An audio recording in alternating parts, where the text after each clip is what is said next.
DBSCG things. What's up, Yuhp gang? It's your boy Texan, and welcome back to Yuhp DBSCG Things. And today we're going over another very exciting deck profile, guys. This is going to be the deck that went undefeated at our last locals. This is Ss4 Goku and Vegeta. But before we get into it, guys, I do want to say if you guys want any custom mats and or sleeves, absolutely check out Promats, guys. This is the best place to go get your custom card needs. And exclusively this month of October, dropping on the 15th, we have this gorgeous Halloween edition coming out. Pre-orders for this mat are already live, so if you do decide to go get a mat from Promats, make sure you use the promo code YUP to save on your entire order. With that being said, guys, if you guys enjoyed this list or my content in general, remember to hit all those buttons for me, like, comment, subscribe, hit that bell so you never miss a video. And with that being said, let's turn this around and dive in. Alrighty, you guys, here we are with the deck. Now let's go ahead and go over the leader first. First things first, we read a bunch of text off a leader card. So permanent, it allows you to combo with your mono red Saiyans in rest mode off your battlefield, which is really cool.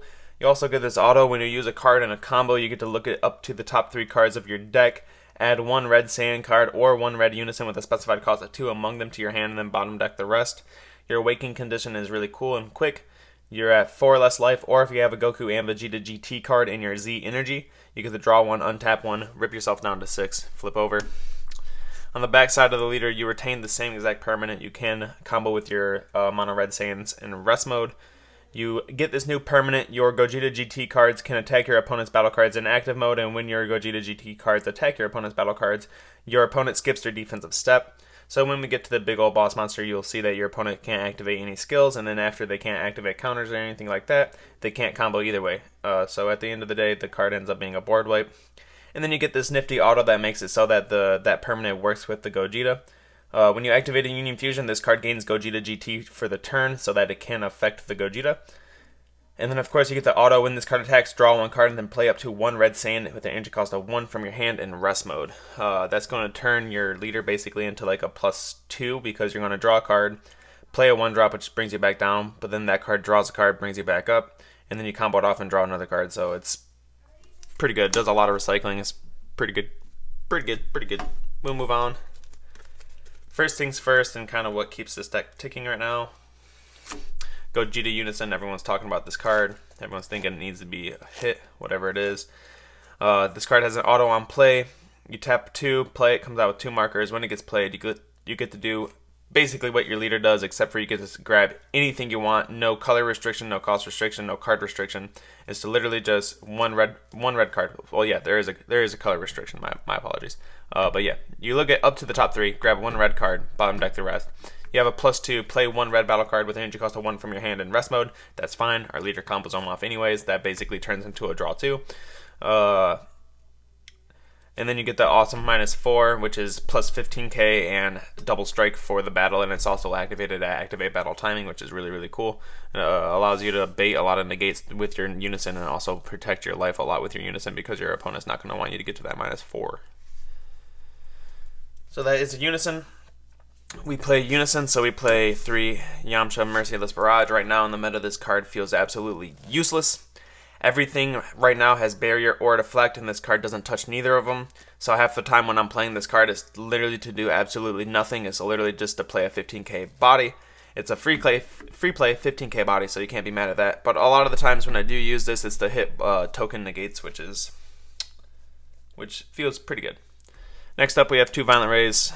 That might go to 3 because I'm tired of my red matchups. This is negate the attack. Choose one of your opponent's battle cards or choose battle cards or Unisons with 20,000 power or more, and your opponent can't attack with them for the turn. We have 2 testing the Yuhp. I like testing a lot because there's ways to set yourself up to get to 5 life very quickly, especially on your turn 2 awakening turn. You can set this up to be live so that you can be on 4 life going into your turn 3, which is really cool. Next up, we got King Vegeta's Imposing Presence. This card's great. Just a free negate. Stopping wide boards is really cool. This card helps a lot against Sin Shenron when they're doing a lot with their early game 15k dual attacker cards. They're all very value city cards, so I just like to use this so that I'm not getting pressured by those a lot. And this card paired with one of our cards later on in the deck is going to be like very obnoxious to get out of. Give our leader a 5k and then a free -10 on 1 card and then -5 for every card for the turn is crazy. Next up, we have our 4 super combos. Raditz Saiyan Youth. Like I mentioned during testing, we get ourselves to 4 very quickly. We don't need to wait on our opponent to do it at all. So Reddit's, in my opinion, is the better super combo. I'm a very greedy player. I like seeing more cards, so let me go ahead and bottom deck a dead card from my hand and go get some more stuff. I like that. Next up, we play 2 Brawly Crowns. You play 2 Brawly Crowns simply because we have a lot of way to free play it. We main deck 2 of these. We have more on the side. Not much to say about this. Has a lot of talk about it right now in the meta.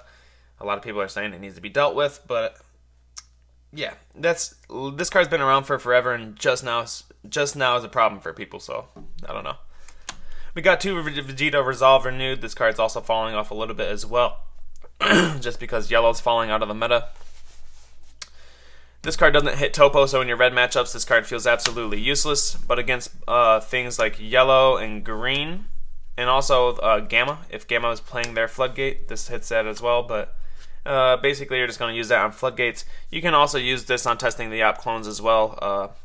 I have had that done to me. It does not feel good. So next up, we will go ahead and dive into the main core of the deck. This little section is kind of like what I like to call like the red good stuff. I'll go ahead and move this stuff out of the way so we have room. Alright. So next up, we have 4 copies of Son Goku Adventures Advent. I like to play 4 copies of this because if I go first, I just feel like this is the absolute best turn 1. If you see this in your opening hand going into your turn 2, you're guaranteed your awakening. Because what you do is you'll be on your front side, turn 1, you'll tap 1, you'll play this guy out, you'll get your top 5 search, you'll more than likely go search for a Vegeta card, if you don't already have a Vegeta in hand. Your opponent's turn will come, they'll swing with their leader probably 10k to draw a card, you'll combo this off, you'll get out of the attack, but you'll also trigger your leader's effect. You'll get to go through the top 3, add 1 red, Saiyan, or a Unison, and then you get the Z charge that. Going into your turn 2, you tap 2, play this, you +1 on it, play out the Vegeta, swing with this, you get to proc the Vegeta's autos, this auto, and then you after the battle you get the Z charge it and awaken, which is very, very nice. So anyways, having that option is really cool. I like how quick this card makes this deck awaken. The activate main absolutely does nothing, but the top 5 search when it gets played for any red Saiyan with energy cost of 4 or less is really, really good, because that searches our super combos, that searches Resolve Renewed, that searches Brawly Crown, that searches everything in the deck besides our boss monsters. So next up, we have our drawing SS4s. This is our 1-drop package essentially. So this is a top 5 searcher. This guy draws on play and then draws when he gets comboed out of your battle area. Draws on play, draws when he gets comboed out of your battle area. They both retain a permanent that they reduce to 1 in your hand, so that you can end this deck basically, so that you can free play them. But these cards are great. Like I said, this card is essentially going to search out this card turn 1 so that you can charge both of these to your Z energy on turn 2 so that you can be awakened. So both of these cards just draw. I explained that. We'll go on to the next cards, guys. We have our rival pieces. We have our Goku and our Vegeta. So Goku, they both have an activate battle limit 1 for 1 red. If your leader card's a Goku GT and a Vegeta GT card and you have 2 or more energy, if you have a Goku in your combo area, you can rival him for 1, or if you have a Vegeta in your combo area, you can rival him for 1. When he gets played, he draws 1 card and he's a 20k double strike. When he gets played, he negs a battle card by 15k on your opponent's side of the field, and he's a 20k critical. They both also retain another auto that when you combo them from the field, you can pay 1 red energy, give it 5k combo power, and then give your leader the corresponding keyword skill that they have. So if you combo him from the battle area and pay 1 for his auto, you're going to give your leader the +10 in crit. If you combo him off from your field, you're going to give your leader the basically Tampa double, which is really, really good. Moving on, we have a couple more SS4 pieces. We have 4 copies of the rare Vegeta. I absolutely love this card. If I see this card and I just got a bunch of Vegetas in hand, I just feel really, really good having this in hand, because at any point in the game I can just go pitch, go grab one of my Gokus, and make sure that my fusion is ready and live. So absolutely love this card, and also when I have this card, I love using him to go find my bean on a turn where I need the extra 5k. Card's amazing. You ditch him, you get to go through your deck and find a 4-drop 20k or less Son Goku GT, which is good. Next up, we have 2 copies of the Digging Deep. This is basically just a bean for your leader. This is 0+0, but when you combo it, its auto gives your opponent, gives your leader 5k for the turn. So the combo counts technically when you combo it, but it also is going to remain on your leader for the duration of the turn, which is really good. So like I was saying earlier, when you use King Vegeta's Imposing Presence, if you use this behind it, you feel super safe, and you feel like you don't have much that your opponent can do to get through it. So it's basically like an extra 10k on your leader every single attack, which is good. Going into our boss monster play, we have the big ol' 8-drop Gogeta. So this guy is a deflect, triple strike, blocker, Union Fusion for 4, draw a card, 1 red Goku GT and 1 red Vegeta GT. He has a permanent. This card isn't affected by non-Gogeta GT skills, and when this card is in battle, your opponent cannot activate non-super combo skills, and you skip your offensive step. So as I was explaining a little bit earlier, your leader gets that auto, so it gains the Gogeta GT skill, which allows it so that that permanent will help will actually affect this card and allow you to continuously attack the field. And this card just basically becomes an uninteractable board wipe. And then when you swing to face, your opponent can't do nothing but combo out. So if they have no super combos in hand, it's basically 5 cards from their hand in order to survive that attack. Very good card. It also has an auto at the start of your charge phase. Place this card in the owner's drop area. There's a way to skip a charge phase so that doesn't have to happen, so that's cool. And also when he attacks a battle card, it untaps, or when it KOs a battle card, it untaps, and then at the end of the turn, it untaps as well. So if you do manage to block with him after your turn, let's say you do pass, you block with him, he's in rest mode, you would skip your charge phase, right? But because because we have a card in the deck that says skip our charge phase, this guy will stand back to active with his auto because it happens at the end of our opponent's turn, because it's at the end of any turn. So it's not just your turn, it's on both turns that this card will just untap. So he'll untap off his own auto, and then you'll get that attack still, even though you don't get no draw or energy. Next up, we have 2 Goku Divine Presence. In my opinion, this card is very necessary right now. Other than red, the only deck that really contests this deck is blue decks, so I just feel like having a backup boss monster that's not this, because this is going to get stopped by Dirty Burst almost 100% of the time in that matchup. So having this as a backup pressure, and also it can't be removed on your turn, so if you're trying to fight through Boo, this card's really good to fight through Boo as well. And also you're in a combo-centric deck, so just having more rival pieces is really cool, because you can basically go plus on him and then swing with your leader. You can plus on him, play this, draw, swing with your leader, draw a card, play this, draw, combo both of these off. And if you have 4, like let's say you have 4 energy and you're up against Dirty Burst and you don't want to and you can't play this, as long as you do this play, plus play this, draw, swing with him, draw a card, play this, draw a card, combo them both off, draw 2 more cards. You can rival Vegeta, a rival Goku, and tap 2 and a rival Divine Presence, and just have all of that pressure in one turn. And that also will tap you out. If you're at 4 life or less, you can still do your Z-Waken. So that is a very nifty thing. I just like Divine Presence also. He is a shuffle as well, which this deck does not do a ton of shuffling. So like a lot of the times you'll be drawing cards from the top of the deck, and then if you are doing a search, it's just going to bottom deck them. So this guy and this guy are like your only 2 natural shuffles, and then having him is like a backup one for late game if you need to shuffle up. Anyways, getting into our 1-ofs, we have 6 of them. We have 1 Gogeta Indomitable Might. Man, I love this card. The more I play this card, the more I want to put it to 2. Every single time I get to turn 3, I just want to tap out and play this card. I feel like if you see this card and this card on your turn 3, you feel like absolutely safe, because you can play him, force your opponent. Okay, let me read them to you before you guys judge me. Activate main, limit 1 for 3 colorless energy if your leader is red or black Saiyan. If there are 3 or more red or black Saiyan cards in your energy and or battle area, play this card from your hand, and up to one of your leaders get 5k until the start of your next main phase. It also has an auto on play. Your opponent sends 1 card from their hand to their warp, and then you get to choose 2 of your opponent's battle cards, and they get minus 30,000 power for the duration of the turn. This card also has energy, exhaust, deflect, and double strike, 30k. So this card is very good when it comes to getting a couple bodies removed off your opponent's field on turn 3. And then it also gives your leader a bean, makes your opponent get rid of a card. You swing for a 30 double strike, and then like I said a second ago, if you have this card in your hand, you're basically a 25k for your opponent's whole entire next turn. And if they can't kill you, you're just going to drop this next turn, so they have to prep to battle that off. I love this card. I might put that to 2. I play it a lot. Like almost every game I see this, I'm dropping that turn 3.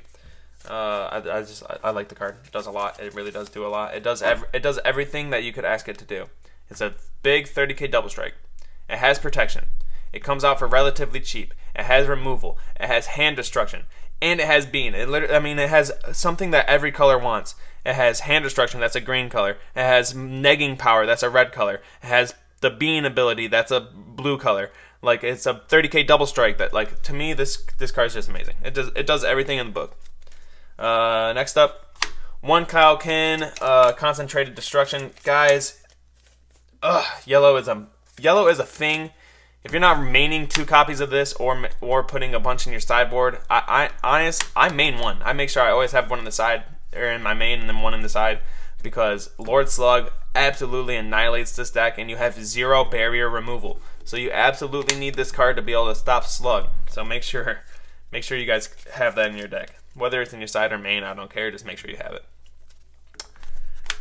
King Piccolo, a new ruler. We play a Unison that shoots up in markers really, really quickly. And if you're not versed in Red Shinron, it's probably going to stay up in markers. So King Piccolo makes sense. A lot of the times I like to play out a lot of weenies, bait out homicidal clones, and then drop this guy and swing after they do that so that they can't use the blocker if I didn't already kill it with Yamcha or something. But anyways, 20k free double strike is huge. Also, good to note that your opponent cannot block in response to his attack. Next up, we have our 1 copy of Hidden Power East Supreme Kai. You tap 1, you combo it. It's a 1 plus 10k card. It's also a 2-drop 15k card, which is another important reason why this card's a little bit better than Champa. When you combo with this card, choose up to one of your attacking cards. It gains double strike for the turn. Card's great. The fact that you can choose whether or not to use that auto is really good, really good in situations like I know it doesn't ever really come up because the deck's just not good, but there is certain cards that deal with cards with skills. So if you give your card double strike, like Red Hit per se has an activate battle, KO a card with double strike. If you can still choose to give a card the 10k without giving a double strike. I just prefer this card. You're also a 2-drop 15k attacker, not too bad. Next up, SS3 Goku. Man on a mission. This is my overarmer of choice right now. Of course, this is kind of a flex spot. This can kind of be whatever you want it to be. A lot of people right now are playing the new Dark Broly. The card's absolutely amazing. I think that the card does a lot. 30k, remove anything. But me, like I'm super greedy. When I drop this card, I know I'm gonna get a response. When I drop Broly, I don't think I'm gonna get a response all the time. It's just a 30k single strike, and my opponent will more than likely just take it and allow me to remove the card. But if I play this card, it's guaranteed something. This is a 20k double strike critical. So if I play this card, I always have a chance for my opponent to want to stop it, which is going to give me one of their resources, regardless, for a free card for me, right? So if they do stop it, cool, right? And that just costs them a counterplay that they're not going to be able to use on one of my other cards. Now let's say they didn't counterplay and I swing with it. They're going to want to stop this. So let's say they do negate. That's cost them a negate that they could have used on a later attack. That's cool.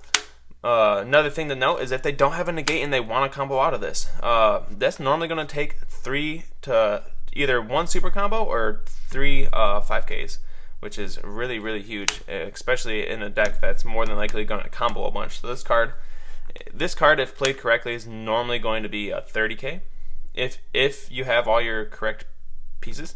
And if not, it's normally only a 25k because you're almost guaranteed to combo at least once in this attack. But anyways, I just like this card. Whenever I play this card, I feel like I'm guaranteed to take some type of resource from my opponent. So next up we have Vegito, a Light in the Dark. This card snapped. I don't even know what to say about this card. It's free. It's a 40k quad strike if you meet the right conditions. He has deflect. He's overwhelm 6 if your leader's a mono red Saiyan. If you play him at 4 or more energy, when this card is played, your opponent reveals their hand and you get to snag any battle card with 35,000 power or less from it, and then discard it, and then your leader will get plus 10,000 power until the start of your next turn, which is absolutely crazy. Like, if you really think about that. If you have this card and you just did this, your leader is going to be a 30k for a full turn. Like, the fact that you can do this and him is crazy. Like, you can tap 3, play him, as long as you're at 4 more energy, right? Let's say you tap 1, play him, top 5 search, whatever. You tap him to make sure you tap out. You play him out, get some removal, being your leader. Tap him, you're free play him. He's gonna give your leader another 10k, and then he's a quad strike, and he's also gonna take something from your opponent's hand. On top of the fact that you have Broly Crown, and I've already seen what their hand looks like, anyways. So yeah, it snapped. I don't even know what to say about this. This card's really, really good, especially on the turn where you tap 4 for this, slap him down, and then overwhelm him out. Your opponent stares down this combo of cards, and it's like they're gonna need a diaper change. That's all I gotta say. Card's very good, but with that being said, this is my deck. We will go over the Z deck really quickly, even though red Z decks are all essentially the same right now. We have our 1Z leader. Everyone knows what he does. All you have to do to make this card live is be tapped out and at 4 more energy, I believe. Or 4 or less life and all your energy in rest mode. And you gotta skip your next charge phase, which I've explained a couple times. Another thing to note about him, he's 100k, but you cannot, when this card is in battle, you cannot activate extra card skills or use cards in combos. So when you're in your battle step, like when he's in battle, you can negate, like you can negate attacks, but you can't combo. So if let's say your opponent combos up real high and you use this to survive and you're at the 1 life, right? If your opponent has more attacks and they can get above 100k, you lose. If you're at 1 life, right? And let's say they do whatever it is that makes it so they can get to 100k. If you don't have a negate to stop it and they can get past 100k, you cannot combo, so you will lose if you're at 1 life or whatever it is that situation will be. Next up, we have our 1 copy of Super Saiyan Blue Vegeta surmounting the impossible. He's a 5k unique. He has a permanent that gives him 10k in double strike if your leader's a leader that's never going to get played. He also has an auto, place 1 card from your hand at the bottom of your deck, and then when he's played, you get to add up to 1 card from your life to your hand, and then draw 1 card. This card's very, very good, especially like I was explaining earlier in the video. On your turn 2 awakening turn, you can tap 1, play him out, and then set up your testing the ops, and then testing the ops on your opponent's turn will set up your Reddits. And then also you'll be at 4 life going into your turn 3, which will be nice because you are, live for this, you're live for a lot of things. Our next card in our Z deck is Ss4 Son Goku Defender of Life. This guy is basically nothing but a big old barrier double strike 20k. That I think it's crits a life or warps a life. Let me read them. It's just deal a damage, so it goes to their hand. If your opponent's at 4 or more life when he's played, your opponent takes a life to their hand. He gains barrier if you absorb a Saiyan from your drop area, and then he's a 20k double strike. So him alone, he threatens 3 damage. Very, very good card. And then our last card of the deck, we run 4 copies of the Rush Attack SSB Vegeta. This card is really good, especially with how fast we can generate Z energy in this deck. We can make it so that we get all the way up there very, very quickly. I've had this card live on turn 4, but you do have to, or turn 3, you do have to make sure your things are set up correctly to make his activate main live though. So what I did, obviously on turn 2, you're going to have 2 Z energy. If you swing with your leader after that, you can get a 3rd one. So like I said, turn 2, you'll play this guy out. You'll swing with him, charge your Vegeta after you did this on turn 1. That'll get your awakening condition. You can awaken. Now you can swing with your leader. You're going to get a draw and then play another 1 drop, which you're essentially going to combo off and then Z charge again. So just turn 2 alone, you're going to be at 3 Z energy. So going into your turn 3, if you do the same combo, you can plus here, play 1, draw, swing, combo. Now you're at 4 energy. Now as long as you get to 5, you will be good to play him and make sure that he's live. So if you swing with your leader next and you don't get stopped by something like Violent Rays or Vegeta's Imposing Presence, whatever it is, you draw a card, play another 1 drop, draw a card, combo it off, Z charge it. Now you're at 5. You're going to pay the 2, go down to 3 Z energy, play this guy out. He's going to swing, combo, go to 4, and then once you're back at 4, you can use his activate main to get the 10k and double strike barrier. But anyways, the card's really good. Minus 15k and combo with a 5k on both instances of attacking Very, very good card. And the 15k can go to battle card or Unison. So if you do decide to want to wipe your opponent's Unison, this card's very good at doing so. But with that being said, guys, I'll go over my matchups very, very quickly. Shoot. My round 1 was against Reboot Cell. I had a pretty easy time against that deck. He just couldn't establish his chain very early. Round 2, I'm not quite... honestly, I'm recording this video like a whole week late, so I apologize if I cannot remember my matchups. But round 3 was Gamma 1 and 2 that just got posted not too long ago. But anyways, Gamma 1 and 2 was basically free because Blue leaves all their energy up and then Gamma relies on that floodgate. So this card and this card won that game for me. But with that being said, guys, this was the deck profile. I hope you guys enjoyed this list. If you guys did, remember to hit all those buttons for me, like, comment, subscribe, hit that bell so you never miss a video. And with that being said, we will see you guys next time.